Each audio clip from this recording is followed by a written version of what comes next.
Okay, good morning, everybody. We're very happy that you could join this private session with Sol Zinger. For those of you who did not hear his presentation in the public event, I will say a few words briefly. I will present Sol. So first of all, Sol, I want to thank you for the interesting presentation regarding innovation in Israel in the investment forum of the Southern Cone. Sol is the co-author of the bestseller Startup Nation, the story of the economic miracle of Israel. Sol is a member of the board of Vintage Invest. He gives lectures around the world of how countries can make a significant change in the lives of its citizens just through innovation. Sol is married to Wendy, has 3 kids, all of them daughters.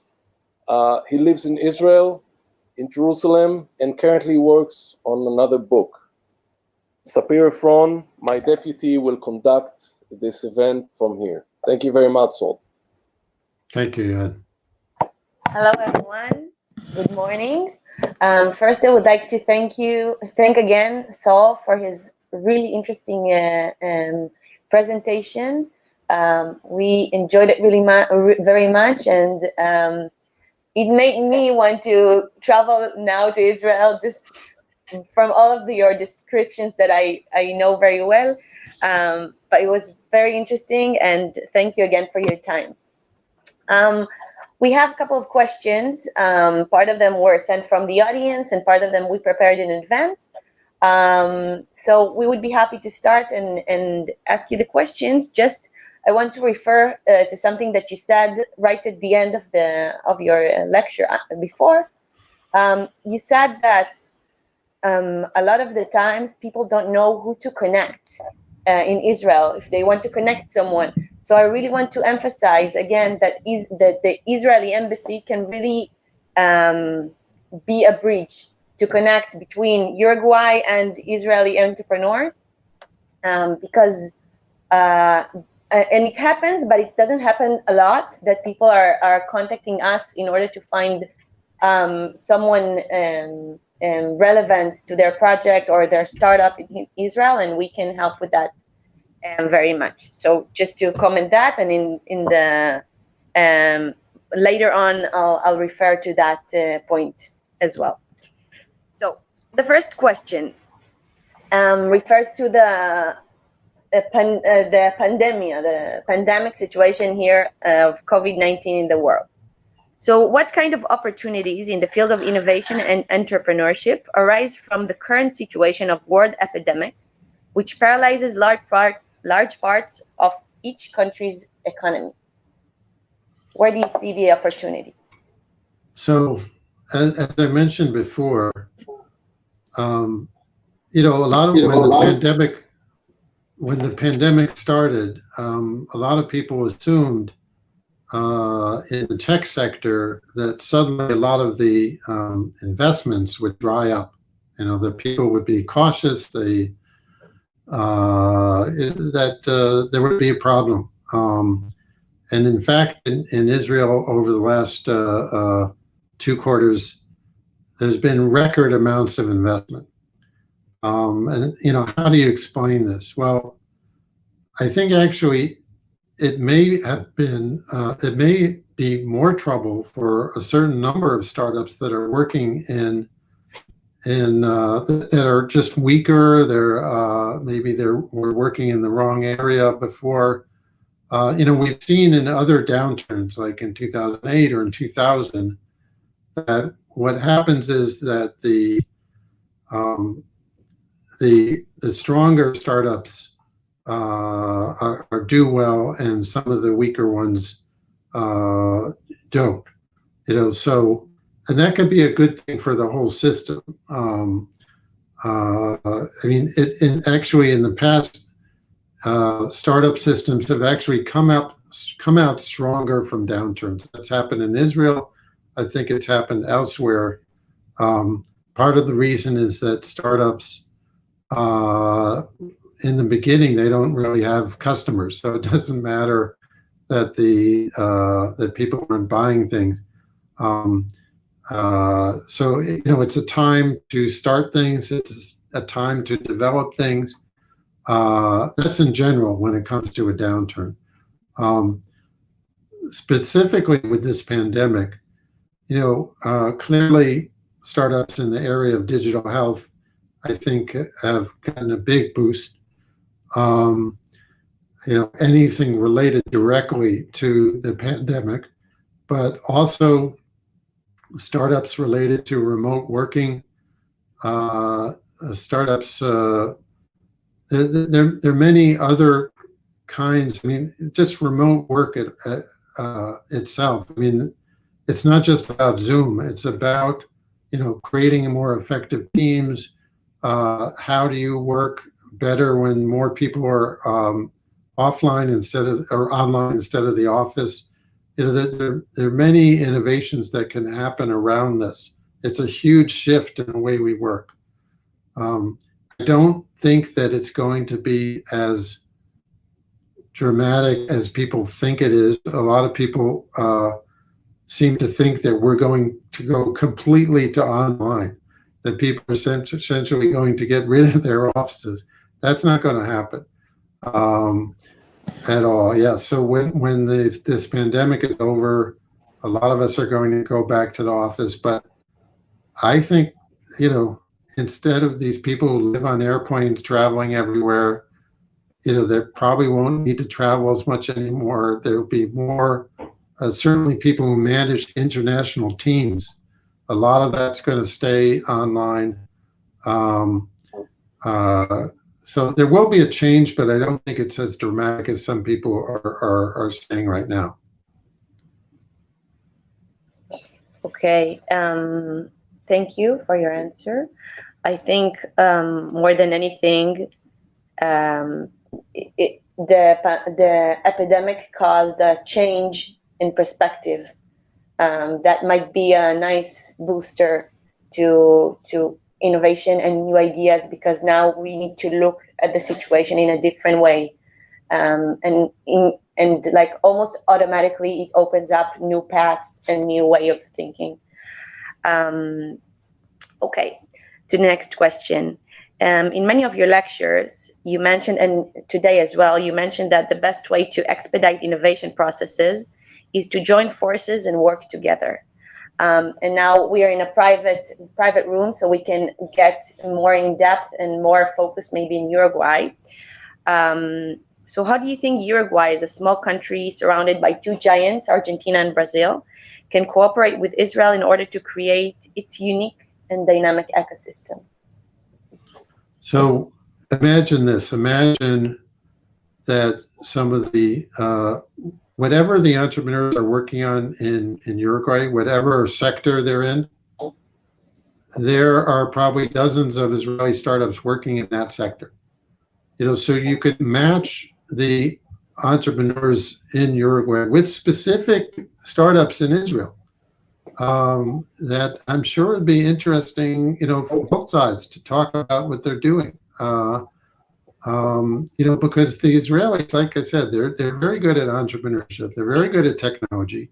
They don't know a lot about other markets. They have no idea about the markets in South America. A lot of them. They may want to go to those markets, but they don't. Again, they don't know who to call. They don't understand the market. And your entrepreneurs there are basic in a way. They're in the exact opposite position. They have a lot of knowledge about the market, about how you need to operate, what the problems are, and maybe less experience with technology and entrepreneurship. So, the combination is perfect. You're combining the strengths of different countries, and the strengths and weaknesses match almost exactly. So you could do this in a bilateral way between Uruguay and Israel. You could also do it in a regional way, like this conference. You could, have a kind of a matching conference or whatever, or matchmaking project where you're taking entrepreneurs from all from the three countries and Israel, the four together, talk in specific sectors around specific areas. And I'm sure you could get that to happen. And the embassy could arrange this. This is, like I said, this is something that's perfect for governments to do that doesn't happen naturally and costs nothing. Right. We completely agree. And that's why we mentioned at the beginning that the embassy can really be a bridge between Uruguayans and Israelis that want to work together. And it really completes, each side completes the other.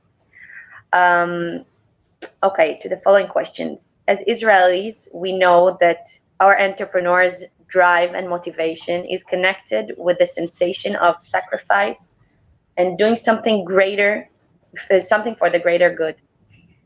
And that is a result of our military service. How can Uruguay create this kind of atmosphere for its entrepreneurs? So that's a very good question, and it goes directly to what I was saying about education, about how education needs to change. In a way, Israelis get educated outside of the education system. They get educated through youth movements, through gap year programs, and through their military service. That is the education that allows them to do what they're doing today in the world.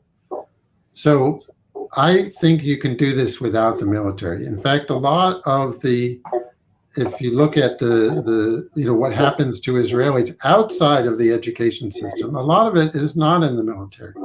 It is through youth movements. It is through informal education programs that are outside of school, that are designed around challenges, that are designed around things that kids actually want to do. They're designed around a word in Hebrew that doesn't exist in English. I don't know if it's in Spanish, is kibush. It's this idea of of tightening a group together. And it's something that, that all of these outside of school programs are very oriented towards that, one of the things that happens to Israelis in the military is they basically learn two things. They learn what a unit is, that it's not about you. It's about things that are bigger than you. And it's about working together as a unit towards a mission. The mission is the other thing they learn. A unit and a mission. And I think that this can be done outside of the military. There's so many problems that need to be solved in the world. Each one of those problems is a mission. And kids are tremendously motivated to work on real challenges and real problems. So are entrepreneurs. So I would say try to take the essential part of what happens to Israelis in the military and do it without the military. And I really think it can be done. This change needs to go from the government, or maybe from up down, right? Because it needs to be, the government needs to get a decision to make this change, or to support this creation of ecosystem. Well, yes and no. If you're talking about this idea of challenges and responsibility, like Israelis get, trying to do that in other countries, I think that's going to happen more from the bottom up, more from organizations, informal education organizations, others outside of education systems, outside of the government. Now, if the government comes in and supports these programs financially, which actually happens in Israel with some of these programs, the education ministry supports them, even though they weren't created in the education system. that could be very useful, but it's probably going to be more of a grassroots thing that ideally is supported by the government. Okay, thank you. Generally, you tend to mention that all shortcomings of Israel's, for example, the fact that we like to argue a lot, that we are very stubborn or impatient, is actually constitute an advantage in building an innovative and entrepreneurial ecosystem. But we are often blind to all these advantages, right? So how would you advise our viewers to act in order to rediscover their strengths? So that, this is another reason why it's so powerful to work together, because, Israelis, we're very strong on questioning and challenging. We're a little bit weaker when it comes to organization and discipline. One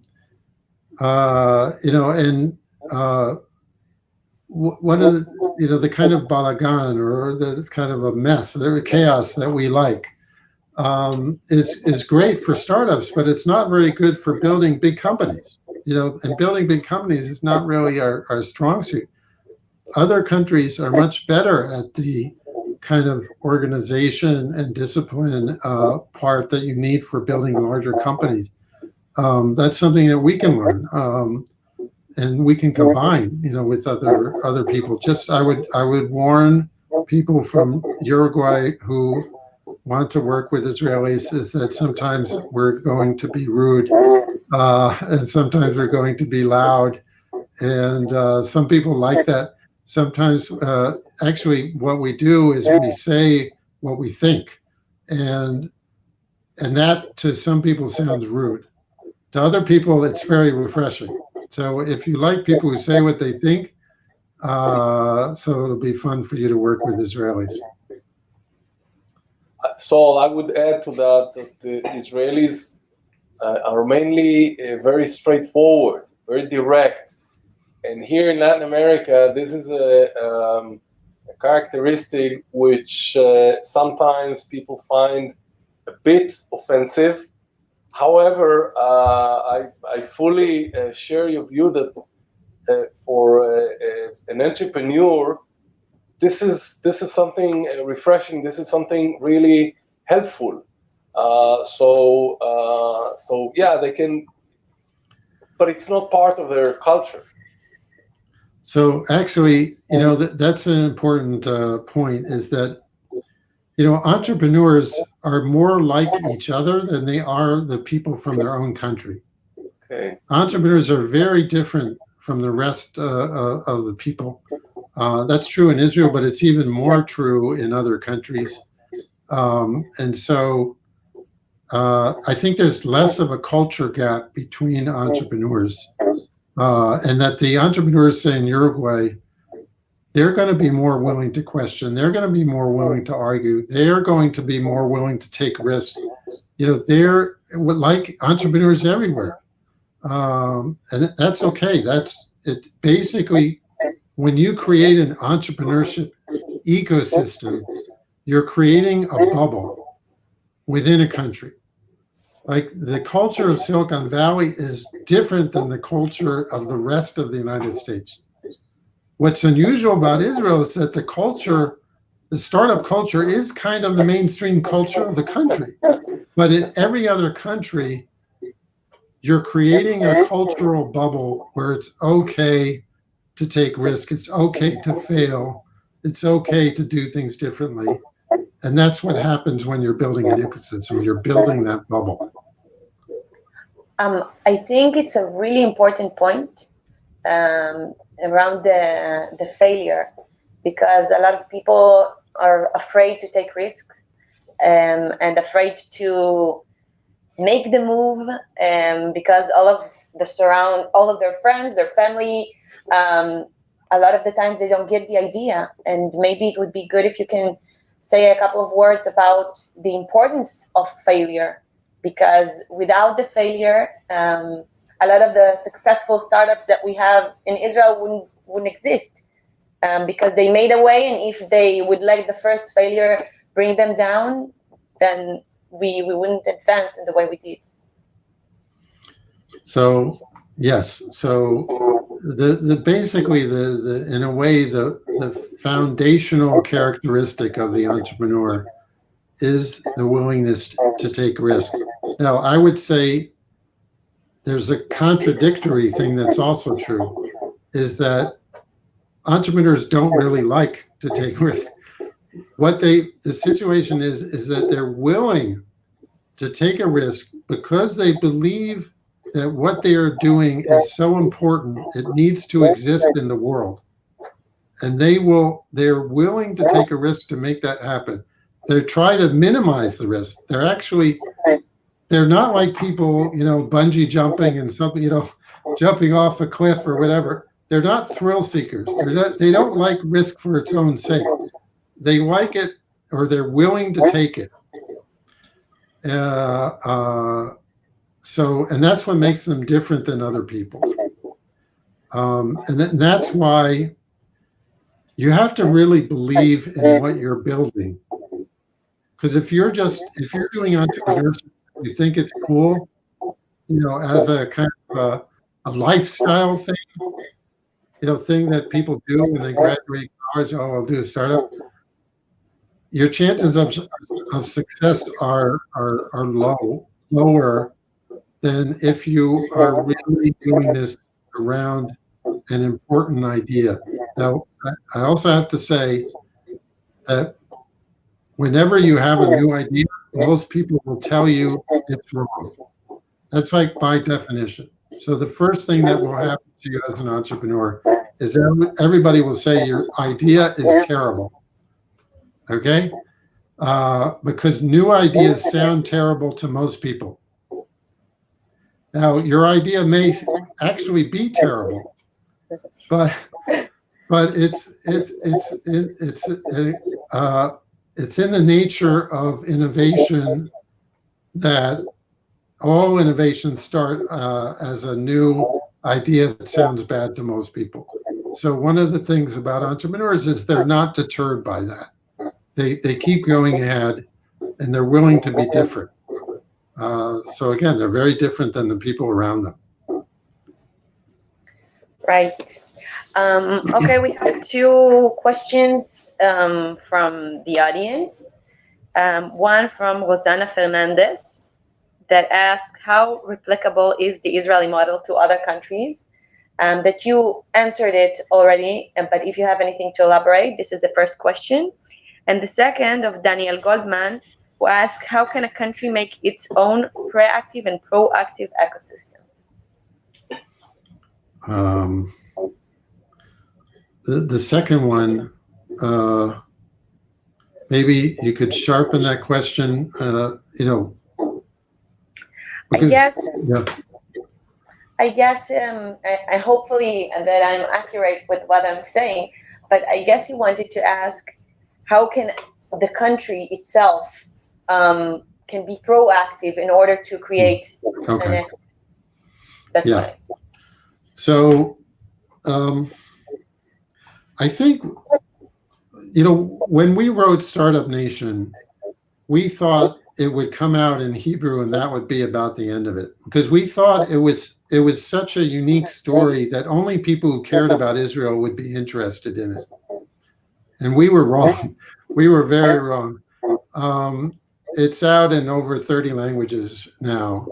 And actually with this new peace agreement, I hope it comes out in Arabic soon. It's still being translated, unbelievably. And why is that? I mean, the reason is, I think that what happened in people's minds is they said to themselves, well, we want an innovation system. We want to be like Silicon Valley. That's what we want. And then they would say to themselves, well, we're not the United States. We can't do that. And then they heard about Israel. And here's this tiny country with lots of problems. And they did it. So if Israel did it, maybe we can do it.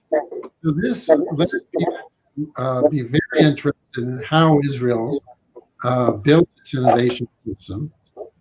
But I would say, though, that the first lesson of Israel is that it can be done. I mean, that fact alone is huge. It can be done. Okay. But I would say that just as Israel didn't copy the United States, that each country has to build its own ecosystem based on its own history, its own culture, its own strengths. You know, we have in Israel, we have our strengths and weaknesses, and we built the system we have around the strengths, and we still have those weaknesses. And every country is going to, you know, innovate using its own strengths. So, and in fact, sometimes people ask me, well, why didn't you write a book about, you know, country X? And I can't write a book about, you know, Uruguay's innovation story, but Uruguay has an innovation story, that I know, because it's based on its own history and its own culture. So how do you know, one problem is we can't see our own strengths. We're blind to our own strengths because we take them for granted. We don't even realize their strengths. So to understand your country's strengths, you almost have to go outside and think, you know, what is it that goes on in my country that's different, that you know, that I miss when I go somewhere else, or that, you know, that is this really strong characteristic that we have. You know, and that's going to be part of your innovation story. So again, I would say not so much to do things like Israel, and more with Israel, and more with the countries around you. That's critical. And the other question was how applicable, or how can what can be done to sort of accelerate this process. And again, I think it's about building bridges to other countries. And I think the building bridges thing is not rocket science. To build bridges, you simply have to get people to meet each other. You have to introduce the entrepreneurs to each other so that they have a connection in the other country. It's so simple, and yet nobody's doing it. So, you know, so I would recommend to the embassy that rather than waiting for people to come to you and say, oh, we'll help you do something in Israel, you go to the entrepreneurs in Uruguay and the entrepreneurs in Israel, and you connect. That's what our embassy should be doing around the world. We definitely try. That's a very good recommendation. You know, as an embassy, it's a challenge, but it's a good challenge. And thank you for raising it again. We'll take it. We'll take it from here. We'll try. I believe in challenges. I know you do. We as a diplomat, just referring to what you said before, that sometimes one should get outside of his homeland, of his country, to understand its strengths. So I can say that we as a diplomat, when we go out of Israel, we really, and we blend in a new country, and we start to understand the differences, and we start to understand where Israel is really strong, and what are its weaknesses, and we completely agree with that. That sometimes we need to go outside of what we used to of our country to understand really its strengths. So it's a really interesting point. Well, to finish, we received just one last question from the public. How has Israel managed to get its research capabilities to work with and for the innovation system in the country? So I'm not sure whether that refers to scientific R&D or sort of startup R&D.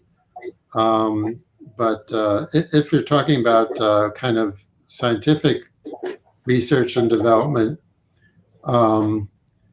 there's a ton obviously going on in Israel.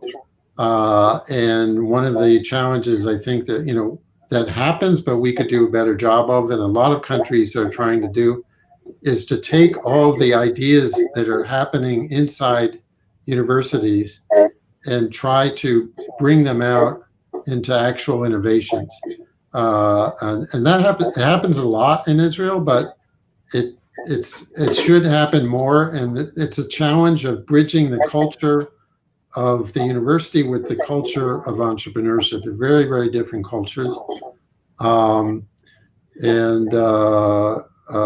there are these organizations that are called, tech transfer organizations that try to do this.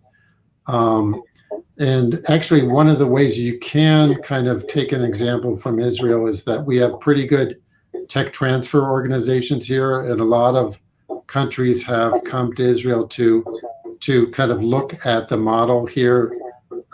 Each university has its own organization. The hospitals all have their own, tech transfer and innovate, incubator organizations.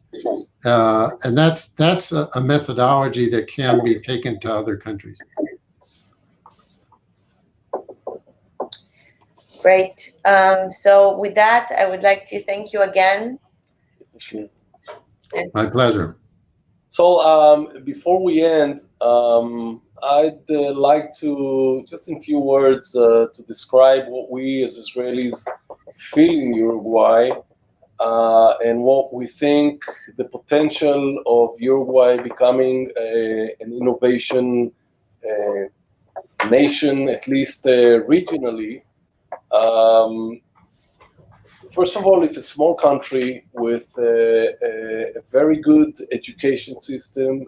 Most people here are very educated, very tolerant to each other. And as Sapir mentioned before, Uruguay is surrounded by two giants. And for me, it reminds me of Singapore, which is surrounded by Indonesia and Malaysia, which are two Muslim giants. And look what has become of Singapore. And I think, and I told this to the president of Uruguay, that Uruguay has this potential because it has what it takes, basically, to become an innovative country. But it has to find its place in the region as a small country. It has to develop its strength, as you mentioned before. But I think it does have the potential of becoming a regional, innovative country. It's a very nice place. It's a very beautiful place. I recommend that you come over to visit. Your presentation today gave me a few ideas of further cooperation with you and with Uruguayan different entities. As I mentioned to you when we spoke yesterday, there are some Uruguayan entrepreneurs who studied in Israel, who studied in the Technion, came back to Uruguay and started their own startups and companies, and some of them are really successful. Some Uruguayan companies travel with their personnel to Israel to see what's going on in Israel, how can we learn from Israel. And I think that there is a very good basis for bilateral cooperation.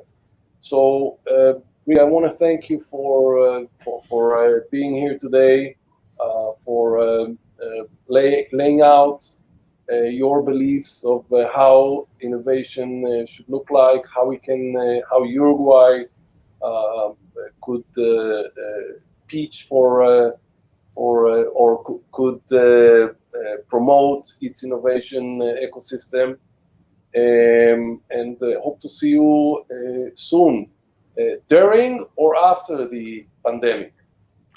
That would be great. I would, I used to travel a lot, and I kind of miss it. So that would be great. I would love to, and I haven't been to Uruguay. I've been to Argentina and Chile, but not Uruguay. So I would love that.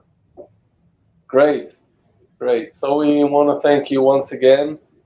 We want to thank the audience who joined us for this private session. This has been, for us at least, a unique experience, first of its kind. We want to thank you, and please, if you have any questions, if you want to find a match in Israel, in the Israeli ecosystem, in the Israeli entrepreneurship ecosystem, we're here to help you. We'll certainly take the recommendation of Saul and look forward for maybe a meeting of the embassy with the Uruguayan entrepreneurs. That's a good idea. So I want to thank you all for being here, for taking time of your busy mornings. It's raining outside, by the way. Today was the hottest day in Uruguay this year, and today it's raining. Wow. So thank you very much, and good morning to you all. Thank you. It was great to be here. Hope to visit in person someday.